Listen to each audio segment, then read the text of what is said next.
Итак, здравствуйте, дорогие участники вебинара. Мы будем начинать.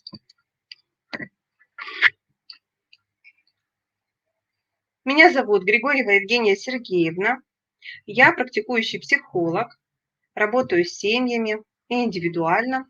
И сегодня рада представить вам тему отношения между родителями как послание детям. Мы поговорим сегодня о том, какие родительские послания берут дети себе, как они их считывают, как они их интерпретируют, и как эти послания затем становятся сценариями их жизни и достаются от родителей. Спасибо, вижу поддержку, все слышно, видно. Хорошо, значит, мы можем продолжать. Напомню, что вебинар организован в рамках работы Республиканского консультационного центра, в рамках реализации мероприятий просветительского проекта «Академия будущих родителей». В рамках этого проекта родители могут получать консультационную помощь от различных специалистов, в том числе и от меня. Поэтому, если вы захотите получить консультацию, вы можете обратиться по телефонам, указанным на экране, и получить для себя бесплатную консультацию. Те задания, которые я буду сегодня практически давать, а именно с них я хотела бы начать сегодня, можно будет делать, выполнять как тем, кто присутствует в эфире, так и тем, кто будет смотреть вебинар в записи. Для этого я рекомендую тем, кто смотрит вебинар в записи, ставить на паузу видеопросмотр и выполнять задания, затем смотреть видео дальше. Поскольку в эфире процесс может быть более коротким по времени, сокращенным, я буду стараться работать в хорошем темпе, чтобы мы все успели. Итак, наша тема предполагает изучение тех аспектов общения и отношения родителей друг с другом, которые заметно сказываются на детях, заметно определяют их состояние эмоциональное, психологическое, поведенческие какие-то паттерны дети имеют в результате этих отношений. Мы поговорим о том, что есть верные послания, здоровые послания, и какие послания могут нести для детей негативные установки и негативные жизненные сценарии. И предлагаю начать нашу работу с практического задания. Я попрошу вас сейчас, если есть такая возможность, приготовить какие-то художественные средства. Это карандаши, восковые мелки. Возможно, это будут краски. Особенно это будет удобно сделать тем, кто будет смотреть вебинар в записи. И приготовить лист формата А4, либо какой-то другой, какой есть. Те, кто сейчас оказался без художественных средств, не беда. Можно просто ручкой или простым карандашом выполнить этот рисунок, который я буду предлагать. Я прошу вас выполнить рисунок, который называется «Три дерева». Три дерева – это мама, папа и ребенок. Если детей в семье несколько, их можно изображать как угодно, деревьями, кустами, грибами, какими-то цветами, может быть, как вам захочется. Пожалуйста, нарисуйте членов своей системы семейной, своей семьи в виде деревьев или других растений, как вам захочется. Эта методика проективная, то есть она показывает то, какие отношения между членами семьи существуют. Она может помочь вам понять, что происходит и, в общем-то, что делать с этим. Я дам сейчас несколько минут на выполнение этого задания и начну немножечко интерпретировать, давать какую-то обратную связь, обратные комментарии. Выполняйте задание столько, сколько нужно, не торопясь. Я буду сохранять достаточно высокий темп сегодня работы. Чтобы, еще раз скажу, чтобы все успеть. Следующее задание, которое я дам, также будет практическим. Все это такое вот некое вступление в тему, да, для того, чтобы вы, участники вебинара, осознали, какие послания вы транслируете своим детям. А, Немножечко пока выполняется рисунок, прокомментирую, что же такое послание и как они детьми усваиваются. Послание – это что-то сказанное явно или неявно. Весьма часто это неявно сказанный комментарий, да? То есть то, что откровенно не звучит, но имеется в виду. То есть ребенок абсолютно точно настроенный на волну своих родителей, безусловно, слышит эти подтексты, слышит эти комментарии, установки и усваивает их в виде каких-то правил жизни, каких-то норм поведения или отношений между людьми. Когда мама и папа ругаются между собой в спальне, и ребенок это слышит, но при нем они не показывают, что в их паре есть конфликт, ведут себя демонстративно вежливо, демонстративно хорошо. Какое может послание вынести отсюда ребенок? Оно может быть таким. В нашей семье нельзя выносить конфликт на обозрение.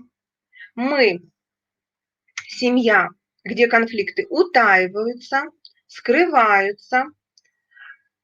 Пожалуйста, молчи о том, что тебя не устраивает.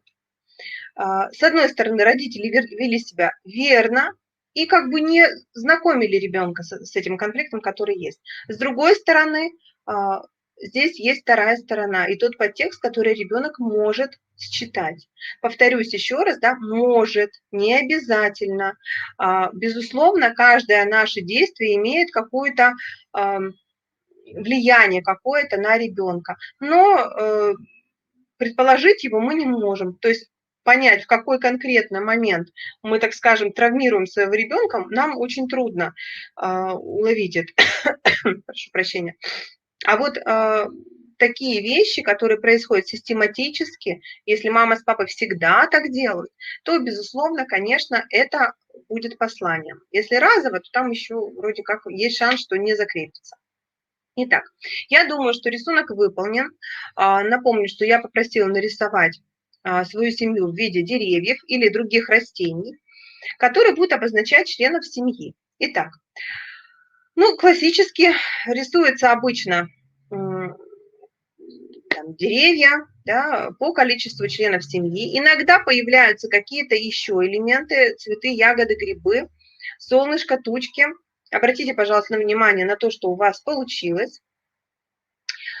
И начнем анализ рисунка с того, с какого дерева вы начали рисовать. Отметьте для себя, пожалуйста, очередность, да, с которой вы рисовали. Также отметьте для себя ту фигуру, которая оказалась в центральном плане, да, в центре листа, а также ту, которая наиболее большая такая, да, выраженная, вы потратили на нее, возможно, больше всего времени, четче всего это прорисовали, больше постарались про эту фигуру, она крупная достаточно на листе. Очень часто это одна и та же фигура. Иногда первые начали вот с одной, а особое внимание уделили другой. Что еще сюда может попасть? Обратите внимание, что на переднем плане. Иногда какие-то растения уходят на задний план. Вот все эти признаки, которые я перечислила, могут означать того человека, который наиболее важен, да, для вас, которого вы ставите в центр своего внимания, который в первую очередь вас волнует. В норме здоровый взрослый человек, зрелый человек в первую очередь рисует себя. Что это значит? Это значит, что он у себя на первом месте, а затем уже идут другие члены семьи. Если на первом там, да, плане появляется партнер или дети, то это может, себя человек рисует в последнюю очередь, то это может означать, что такой человек пожертвует собой ради кого-то, своими интересами, своим мнением ради кого-то, и часто может испытывать ощущение дискомфорта, подавленности. Ну, такое положение жертвы может ему быть присуще достаточно часто. Обращаем внимание также на то, какие это деревья, одинаковые ли они.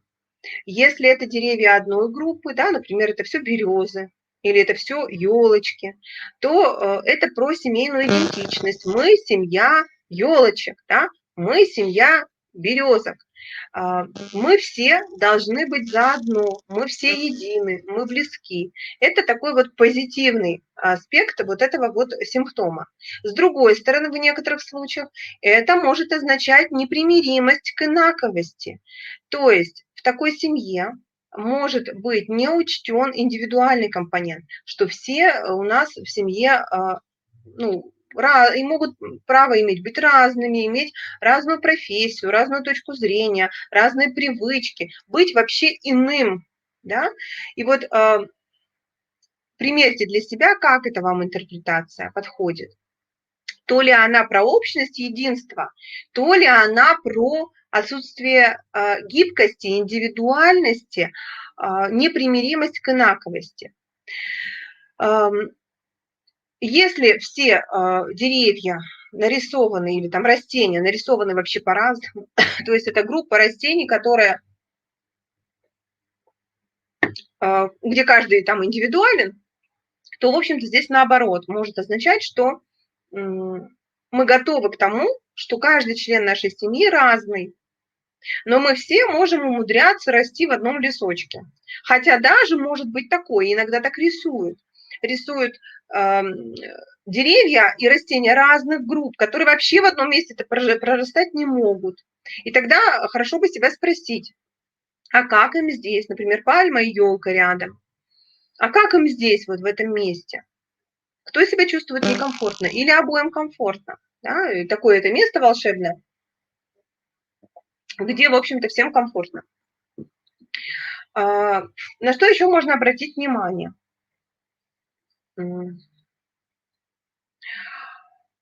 Иногда родители рисуются как деревья, а дети в виде грибочков, кусточков, ягодок, цветов, да. То есть родители представляют собой что-то более зрелое, более основательное, более такое вот уверенное, а дети мыслятся ими как несмышленыши, как подрастающие, как маленькие. И здесь я бы обратила внимание на истинный возраст детей, потому что к подросткам это уже не относится. Если мы берем деток там дошкольного возраста, школьного, возможно, там в начале, да, но подростки уже, в общем-то, не должны восприниматься родителями как несмышленыши. Подросток – это уже достаточно сформированная личность, развивающаяся, да, но сформированная. Поэтому здесь вот вы можете оценить еще и восприятие вашего ребенка. Можно посмотреть на то, насколько уверенно и основательно стоят вот эти растения, насколько они устойчивы, прорисованы ли корни, достаточно ли крепкий ствол, да, то есть есть ли какие-то угрозы, которые могут повредить деревья. Тоже нужно на это обратить внимание.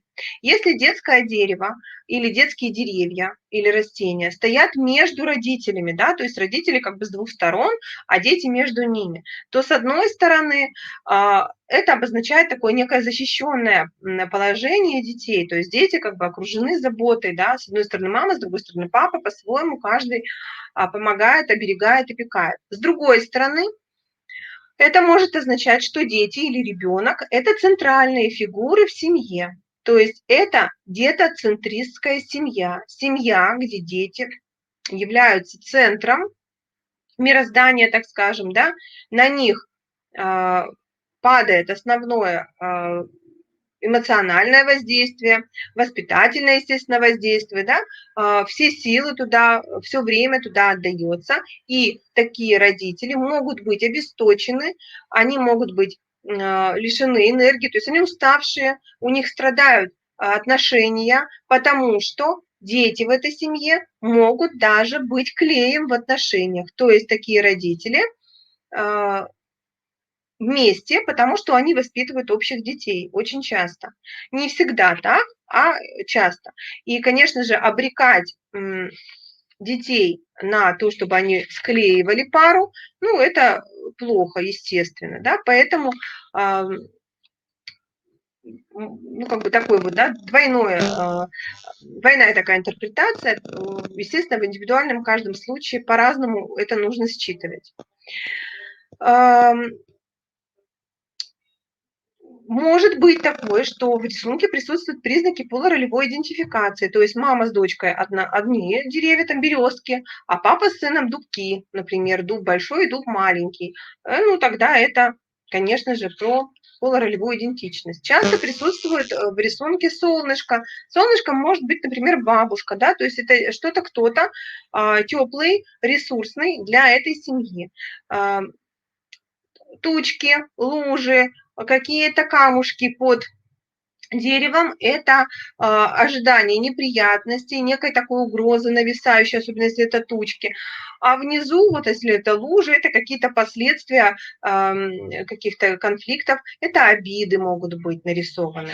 Да, и тогда нужно обратить, ну вот между кем и кем нарисованы, например, вот эти элементы. Итак, рисунок я кратко прокомментировала. Надеюсь, что вам открылось что-то новое для понимания отношений в вашей семье. Теперь предлагаю еще одно практическое упражнение. Оно будет в виде таблицы сделано. И сейчас у нас нет времени для того, чтобы в прямом эфире это делать, но потихонечку, либо когда вы меня слушаете, либо если вы смотрите в записи, то ставить на паузу нужно будет, заполняйте эту таблицу. Таблица будет состоять из 3 колонок, равных можно, да, равные колонки. Первая колоночка будет называться так. Ситуация между супругами. Неважно тут, кстати, бывшие супруги развелись ли, либо они живут вместе. Ситуация между супругами, некое описание отношений нужно здесь сделать. Например, здесь нужно написать там 3-5 ситуаций, которые между вами происходят. Например, там частые ссоры вокруг приготовления еды, или конфликт на фоне разделения денег, или совместное приготовление ужина. Вот такая ситуация, например. Да? То есть они могут быть и положительные, и отрицательные. Не пожалейте времени, напишите 3-5 ситуаций для того, чтобы качественно, хорошо поработали. Вторая колоночка будет называться так. Как это видит ребенок, дети. То есть мы описываем эту ситуацию, эту же самую, которую вы сначала описали со своей позиции. Мы описываем ее глазами ребенка, как это видят дети, ребенок. Можно даже про каждого ребенка отдельно, потому что бывает такое, что один ребенок, например, на это не реагирует, а второй очень сильно реагирует, да, и вот написать это.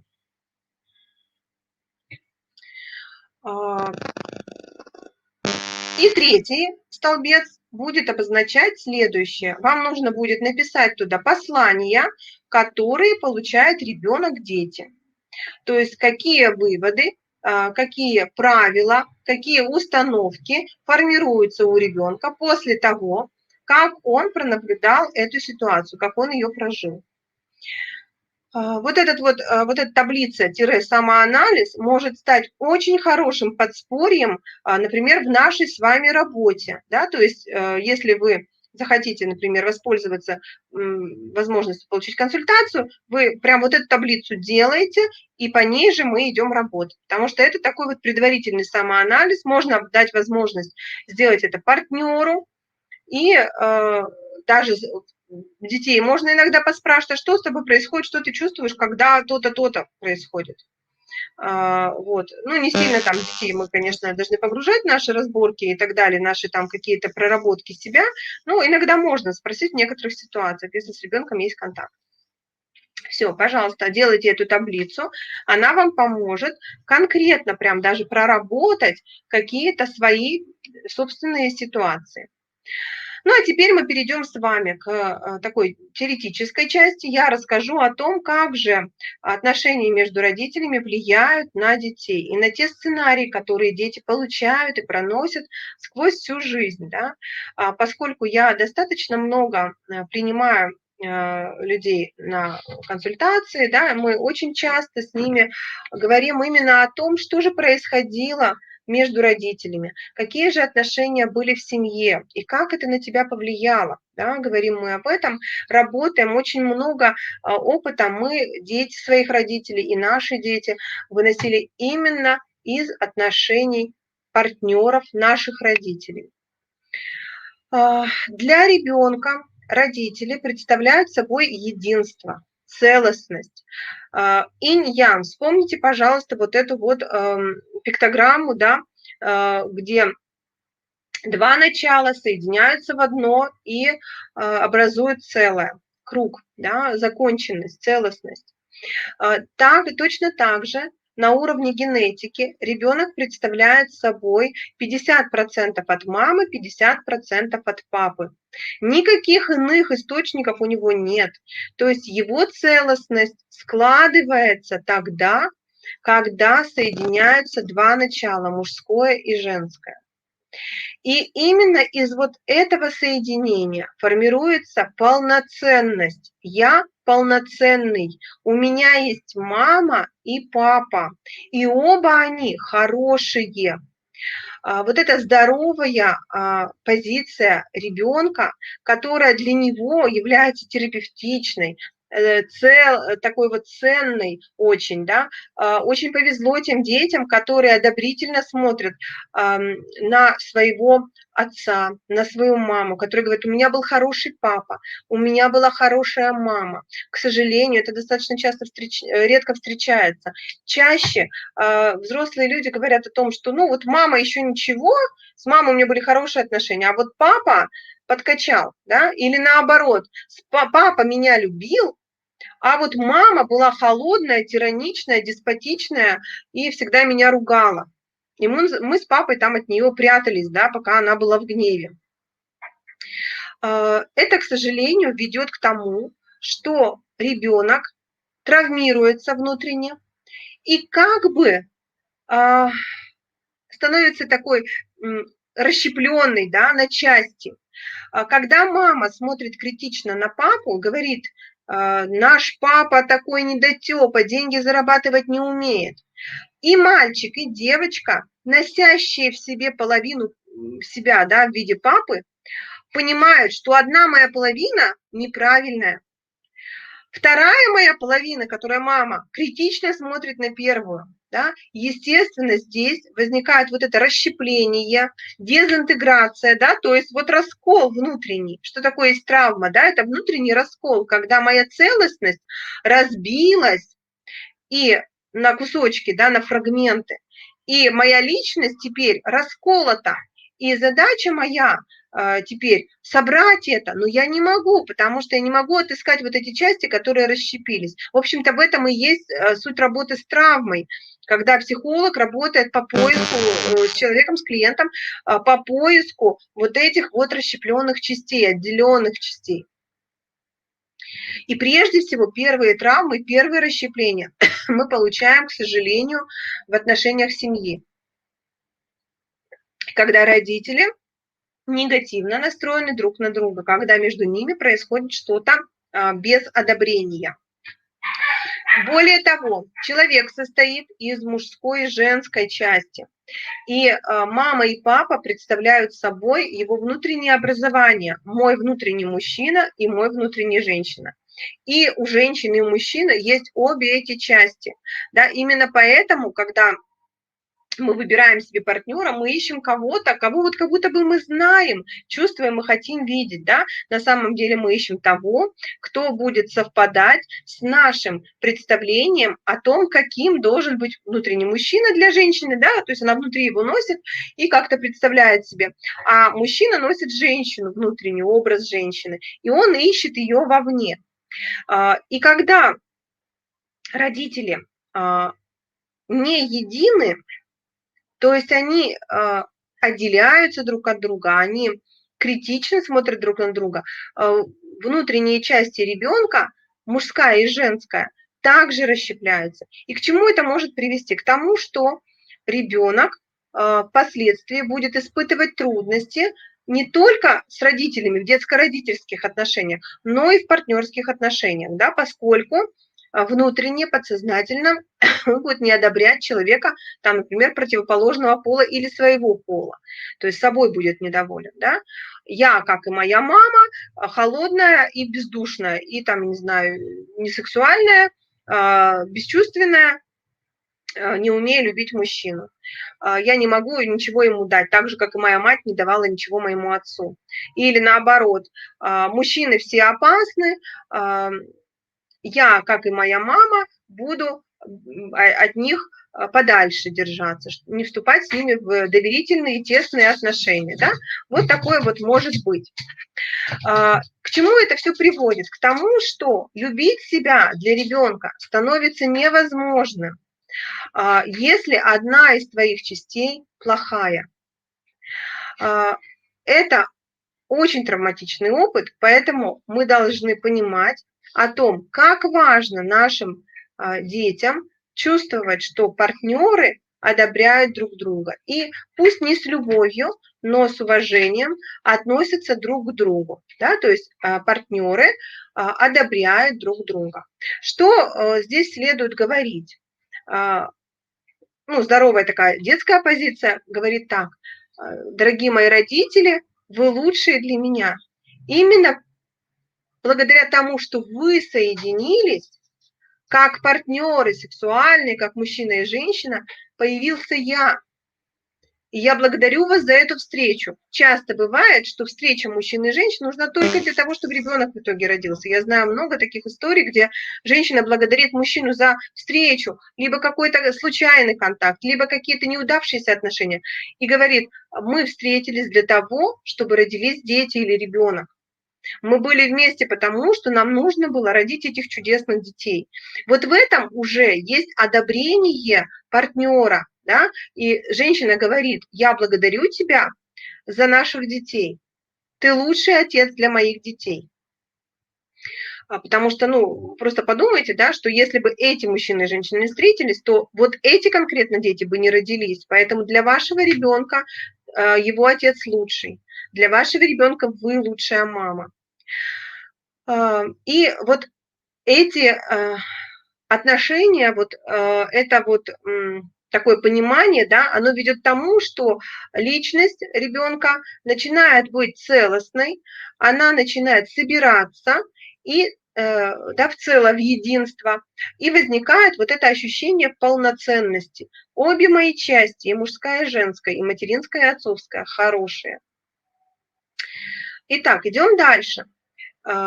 Родители способствуют полуролевой идентификации ребенка. Это значит, что родители, и мама, и папа, одинаково важны для того, чтобы ребенок усвоил нормы поведения в связи со своим полом.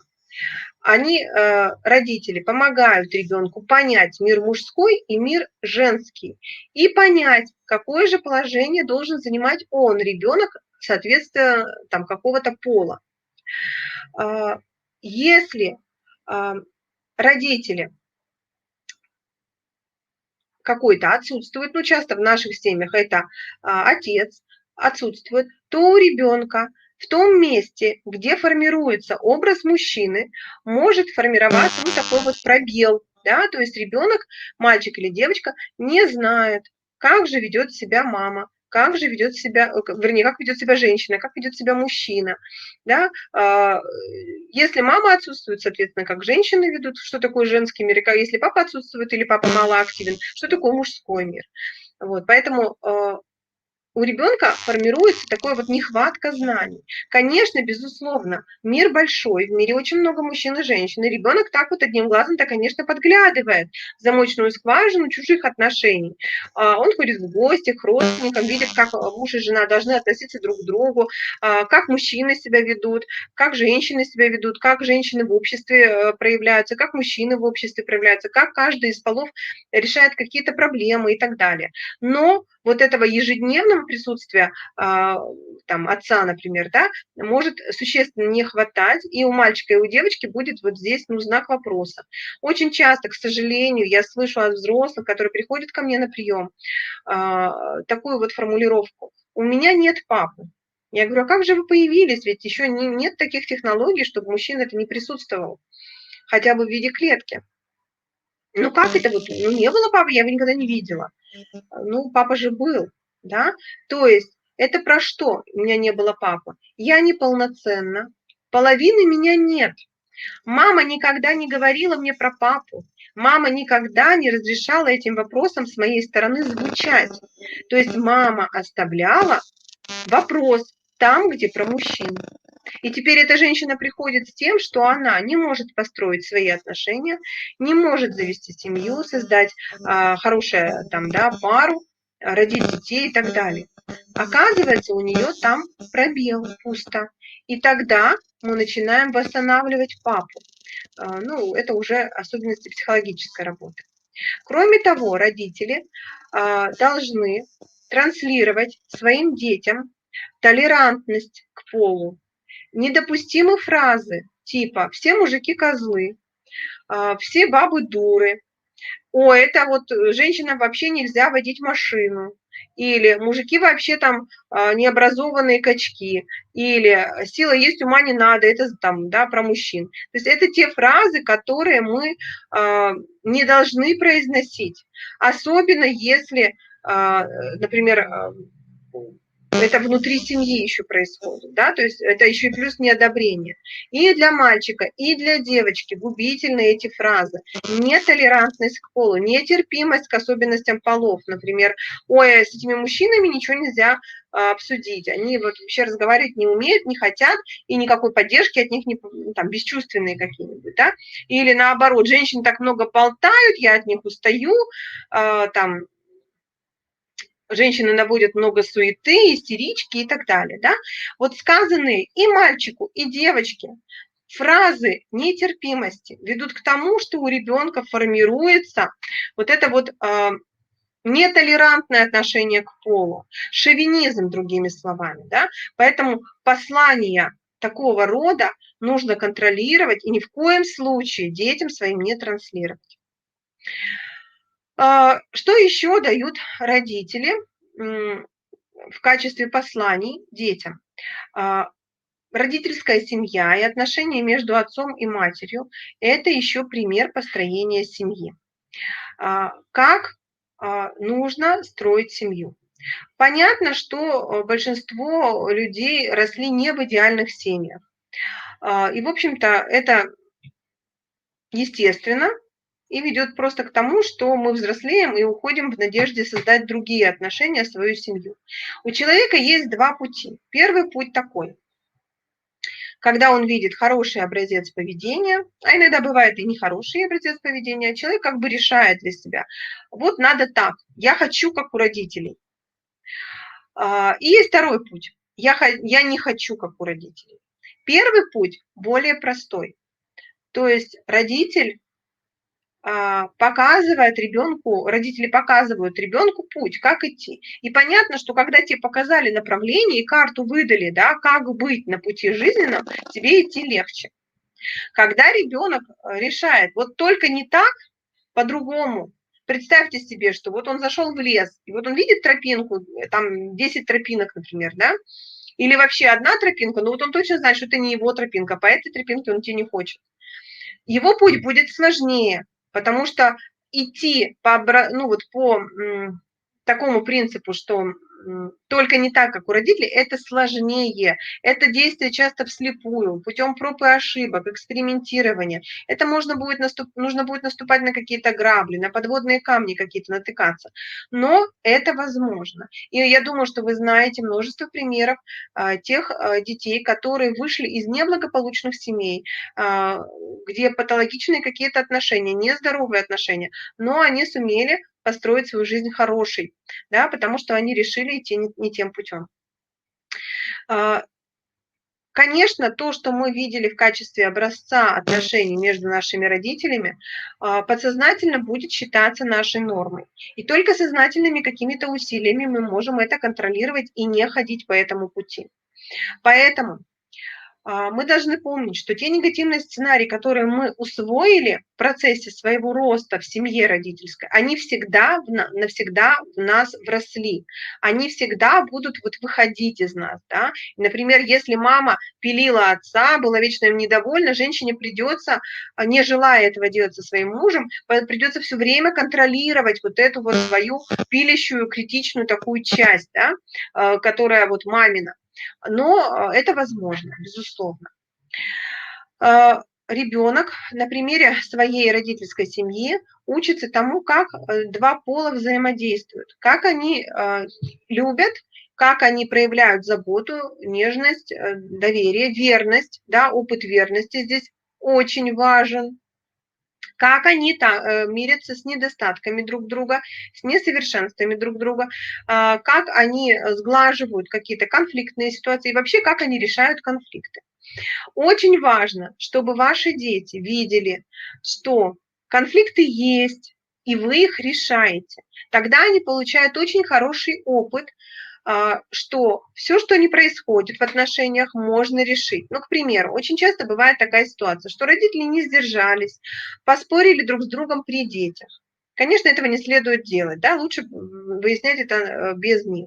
Потому что дети испытывают очень сильный стресс, когда это очень большая нагрузка эмоциональная, когда родители ругаются, это значит, твой мир рушится, он раскалывается сейчас на две воинствующие части, да, это очень трудно. Но если вот такое произошло, и родители разругались при детях, то, в общем-то, им нужно каким-то образом показать детям, как они помирились, рассказать об этом. А часто бывает так, родители пошли в спальню, поговорили перед сном, занялись сексом и помирились. И утром они встают, как ни в чем не бывало, а дети не понимают, как так? Как так случилось, что вчера они ругались, надулись, не разговаривали, а сегодня у них уже все хорошо. Получается, что вот эта тема примирения, она замалчивается, да, то есть ее не видно, детям это не знакомо. Поэтому надо детям рассказать, что мама и папа поговорили, услышали друг друга и приняли такое-то решение. Простите нас, дети, что вам пришлось это услышать. Это наше дело, мы не должны были при вас это делать, ругаться. Но вот знаете, что вот мы смогли достичь конфликта, достичь, вернее, решения в конфликте. Таким образом, дети получают послание, что конфликты в семье случаются, и они могут быть удачно разрешены. Это очень позитивный опыт. Когда родители вместе, когда они сохраняют свою пару, несмотря на то, что с годами отношения могут становиться сложнее, наступает усталость, быт и так далее, но они по-доброму хорошо относятся друг к другу, такие дети получают опыт принятия, что очень-очень важно. Да? Когда мама говорит, да, у нашего папы есть недостаток, он ворчит, но он такой вот золотой человек, добрый, и вот ворчит он потому, что он о нас беспокоится. То есть мама показывает детям, что она принимает эту часть отца. У детей формируется, опять-таки, вот то самое толерантное отношение к полу, да, принятие пола и партнера своего. Дети в таких семьях учатся принимать, с терпением, с терпимостью относиться и учатся прощению. Опыт прощения – это очень важно. Дальше. Очень сильно на детей влияет тот сексуальный опыт, который есть в паре родительской. Секс между родителями, как бы мы ни держали его за закрытыми дверями, это очень правильно. Дети не должны знать и быть там как-то включенными в сексуальные отношения родителей. Они не должны, условно говоря, слышать вас, да.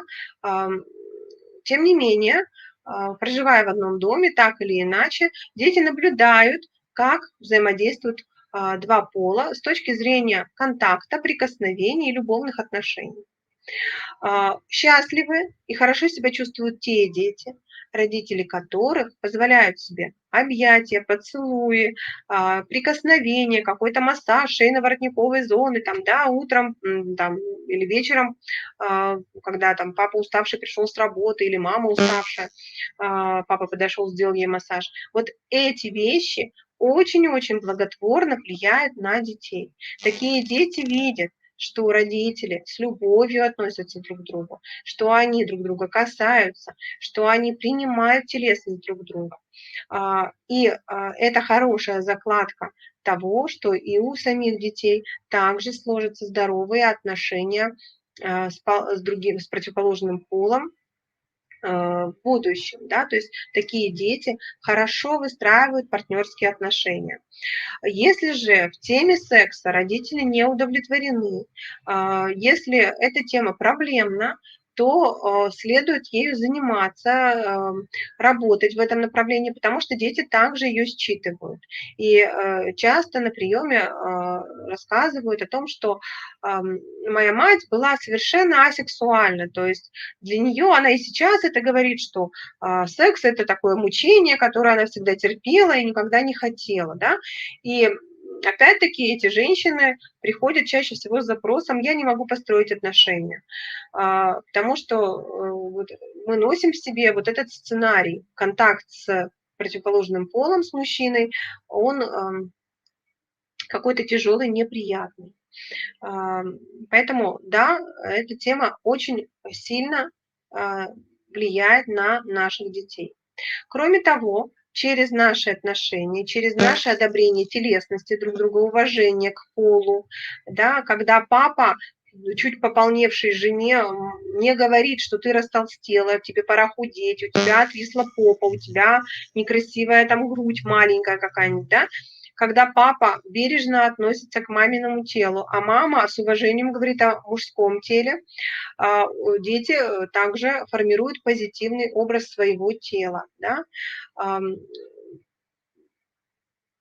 Сюда же, конечно, входит и тема деторождения.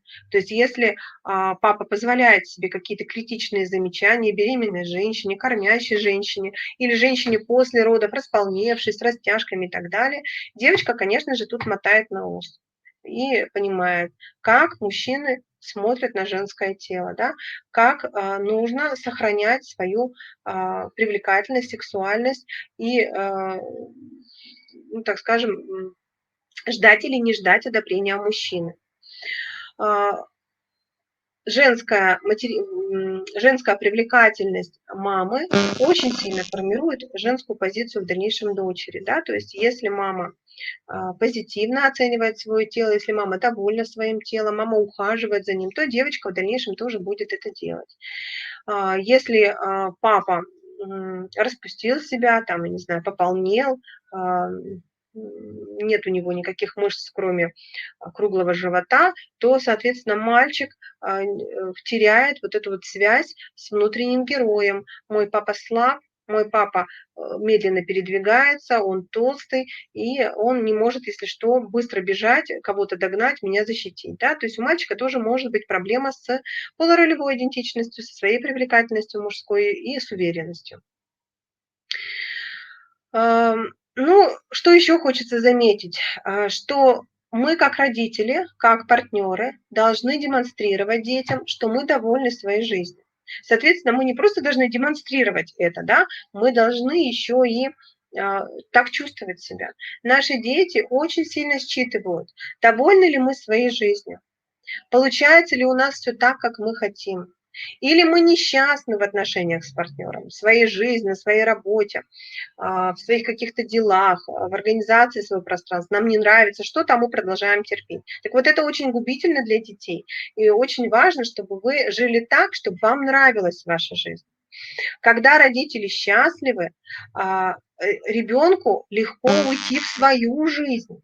Да, он легко уйдет, он скажет, у меня у мамы, пап все хорошо. Это вообще самый крутой опыт, да, который можете вы дать детям. Сказать, что ты знаешь, тебе не надо со мной жить 40 лет, пока я не умру, да, а когда ты похоронишь меня, только тогда я буду, тогда ты будешь строить свою жизнь, ну, хотя уже будет, конечно, поздно, но, в общем-то, мне это скучно без тебя, поэтому не ходи, пожалуйста, дорогой сынок или дорогая дочка, замуж или не женись, потому что маме скучно. Родители должны жить так, чтобы они демонстрировали ребенку, что жить хорошо, приятно, что они справляются со своей жизнью. И все то, что им выпадает, выносимо. Это очень хорошая закладка такая на будущее, да, когда ребенок столкнется со сложностями какими-то, когда он будет попадать в ситуации, требующие терпения, воли, приложения сил, да, каких-то, он будет помнить и видеть вот этот образ родителя, который справился.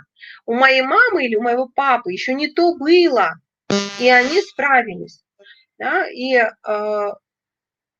они собрались, там, они как-то поработали над собой, они что-то потерпели, что-то сделали, и они прожили этот опыт.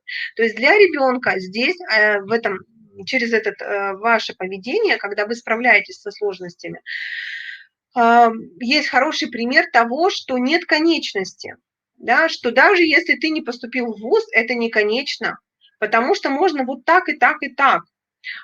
И когда вы с вами что-то происходит, там, мы теряем работу, мы теряем отношения, мы сталкиваемся с какими-то неудачами, мы печалимся об этом вечером, говорим утром ребенку, все нормально, я принял решение, я буду делать так. Ребенок делает так, слава богу, моя мама или мой папа справились с тем, что им выпало, мне не нужно их спасать ценой своей жизни, мне не надо будет теперь оставаться с мамой, потому что она рассталась с папой, и она одинока. Мама демонстрирует и говорит, ты знаешь, я как бы вот ищу мужчину себе, да, она красиво выглядит, она хорошо за собой ухаживает, она настроена на отношения, и она своим видом, это не обязательно так говорится детям, да, что я ищу себе мужчину, нет, просто ребенок видит, что его мама не убита горем, мама не заболела после развода, мама счастлива в своей жизни, ей интересно жить свою жизнь, да, и ребенок тогда понимает, что ему не надо маминой жизнью заниматься и спасать маму ценой своей жизни. Ему не нужно сидеть рядом с мамой, он может идти в свою жизнь. Это вот такое лучшее послание, которое мы можем дать своим детям. Я справляюсь со своей жизнью, ты тоже справишься со своей жизнью. Итак, подводя итог нашему сегодняшнему разговору, я должна сказать, что вы как пара, ваши отношения с партнером во многом определяют то, что понесет ребенок, пронесет в течение всей своей жизни. Ваша задача, самое главное, быть в счастливых отношениях, в отношениях любви, уважения, принятия. Ни в коем случае вам, как родителям, не нужно терпеть брак только для детей. Брак, где нужно только ухаживать за детьми, а вы как партнеры ничего друг другу уже давно не даете, и вы несчастны. В этом случае дети делают очень печальные выводы. Надо пожертвовать своей жизнью ради кого-то. С большой вероятностью они выберут кого-нибудь тоже в своей жизни, ради кого решат жертвовать своим благополучием, своим комфортом. Вот. Это, к сожалению, путь такой вот нездоровый. Да? Поэтому будьте счастливы, занимайте взрослую осознанную позицию, и ваши дети в этом случае с большой вероятностью также станут счастливыми, зрелыми, самодостаточными взрослыми. На этом я хочу завершить нашу сегодняшнюю работу. Благодарю всех, кто поучаствует, пишите, звоните. Мы будем с вами встречаться еще, я думаю. Ну и за консультацией также можете обратиться. Благодарю за внимание.